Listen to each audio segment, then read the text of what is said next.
Hello, good morning all. Welcome back to my channel, Sija's Economic Classes. ഇന്ന് ഞാൻ നിങ്ങൾ discuss ചെയ്യാനായിട്ട് പോകുന്നത് പ്രൈസ് ഇലാസ്റ്റിറ്റി ഓഫ് ഡിമാൻഡിനെ മെഷർ ചെയ്യുന്നതിനുള്ള 3 മെത്തേഡുകളെ കുറിച്ചാണ്. ഒന്നാമത്തെ മെത്തേഡിന് പറയുന്ന പേരാണ് പെർസെൻറ്റേജ് മെത്തേഡ് അല്ലെങ്കിൽ പ്രൊപ്പോർഷണേറ്റ് മെത്തേഡ്.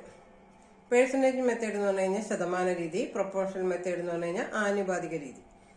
രണ്ടാമത്തെ മെത്തേഡിന് പറയുന്ന പേരാണ് ജോമെട്രിക് മെത്തേഡ് അല്ലെങ്കിൽ straight line method, point method. അപ്പോൾ ജോമെട്രിക് രീതി എന്ന് പറഞ്ഞാൽ ജാമിതീയ രീതി എന്ന്, ജോമെട്രിക്കൽ മെത്തേഡ് എന്ന് പറഞ്ഞാൽ ജാമിതീയ രീതി. അതുപോലെ സ്ട്രേറ്റ് ലൈൻ മെത്തേഡ് എന്ന് പറഞ്ഞാൽ നേർരേഖ രീതി, അതുപോലെ പോയിന്റ് മെത്തേഡ് എന്ന് പറഞ്ഞാൽ ബിന്ദു രീതി. മൂന്നാമതായിട്ട് നമ്മൾ പറയുന്നത് എക്സ്പെൻഡിച്ചർ മെത്തേഡ്, അതായത് ചെലവ് രീതി, ഔട്ട്ലൈൻ മെത്തേഡും അതിന് പേരുണ്ട്.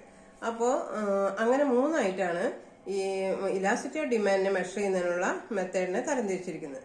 അതിൽ ഒന്നാമത്തേതാണ് percentage method of proportionate method. Percentage മെത്തേഡിൽ പറയുന്നത് എന്താണെന്ന് നമുക്ക് നോക്കാം.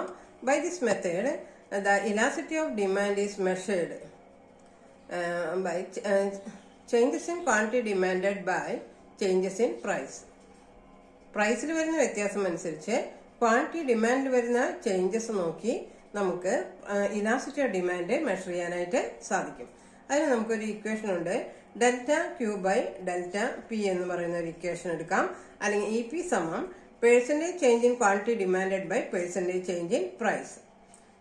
വേറൊരു ഇക്വേഷൻ ഉള്ളത് P by Q into delta Q by delta P എന്ന് പറയുന്ന ഒരു മെത്തേഡും കൂടി നമുക്ക് ഉപയോഗിക്കാം. അതിന് രണ്ട് ഫോർമുലാസ് ആണ് നമ്മൾ പെർസെൻറ്റേജ് മെത്തേഡിൽ നമുക്ക് ഇലാസ്റ്റിസിറ്റി അളക്കാനായിട്ട് നമ്മൾ ഉപയോഗിക്കുന്നത്.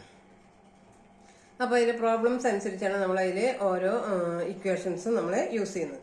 അതിൽ പി എന്ന് പറഞ്ഞാൽ ഇനീഷ്യൽ പ്രൈസ്, ക്യൂ എന്ന് പറഞ്ഞാൽ ഇനീഷ്യൽ ക്വാണ്ടിറ്റി, ഡെൽറ്റ ക്യൂ എന്ന് പറഞ്ഞു കഴിഞ്ഞാൽ ക്വാണ്ടിറ്റി ഡിമാൻഡിൽ വരുന്ന ചേഞ്ച്, ഡെൽറ്റ പി എന്ന് പറഞ്ഞാൽ പ്രൈസിൽ വരുന്ന ചേഞ്ച്. അപ്പോൾ നമുക്കത് വെച്ചിട്ട് ഒരു പ്രോബ്ലം ചെയ്യാനായിട്ട് സാധിക്കും. അപ്പോൾ ഇതാണ് percentage method or proportion method എന്ന് അറിയപ്പെടുന്നത്. ഇലാസ്റ്റിറ്റി അളക്കുന്നതിനുള്ള ഒന്നാമത്തെ മെത്തേഡാണിത്. അടുത്ത ഇതിൽ ഞാൻ രണ്ടാമത്തെ മെത്തേഡ് പറയുന്നതായിരിക്കും. Okay, thank you.